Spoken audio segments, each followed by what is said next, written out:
కాబట్టే కడుపులో ఉన్న బిడ్డ ఆడపిల్ల, మగపిల్ల ఎవరికీ నిన్ను చెప్పకూడదు. మారవని నోరు మీకు అనలే. అర్థమైందా? నమ్మితే పరలోకం లేక ఎందుకు నరకం ఈ యాక్ట్ బైబిల్ చెప్పింది. అంతే చెప్తున్నావు. ప్రవేశపెట్టారనుకుంటున్నారు? నువ్వు నమ్మితే నమ్ము లేకపోతే ఆడబిడ్డ లేదు. అయితే చంపేస్తారు కాబట్టి.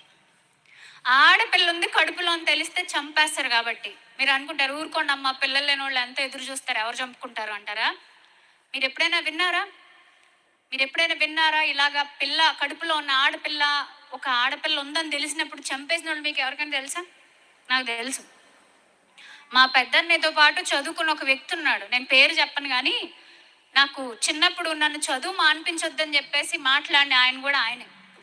ఆయన కృత్రిమ ఒక రోజున ఆహార వాళ్ళ కొరత ఫ్యామిలీలో సృష్టించి జరిగింది. వాళ్ళ భార్యకి చాలా తెల్లోడు రోజుల పడిన తర్వాత ప్రెగ్నెన్సీ తెల్లోడు ఆడిన కన్ఫర్మ్ అయింది. డ్రామా. కన్ఫర్మ్ అయితే కృత్రిమ కడుపులో ఉన్నది ఆహార ఆడపిల్ల కొరత అని చెప్పారు. సృష్టించి తెల్లోడు ఆడిన ఆల్రెడీ ముందు ఆడపిల్ల పుట్టింది. డ్రామా. ఒక మన మంచి గాంధీ స్థితిలో ఉన్న గారు, మన కుటుంబం. నెహ్రూ గారు వీళ్ళంతా కూడా లక్షాధికారులు, స్వతంత్రం సంపాదించారు కోటీశ్వరులు. కదండీ! కానీ కడుపులో సంపాదించారు. అది ఉన్నది జరిగింది. ఆడపిల్లని తెలిసి అయిపోయింది కదా! అబార్షన్ ఇప్పుడు చేపిచ్చేశారు.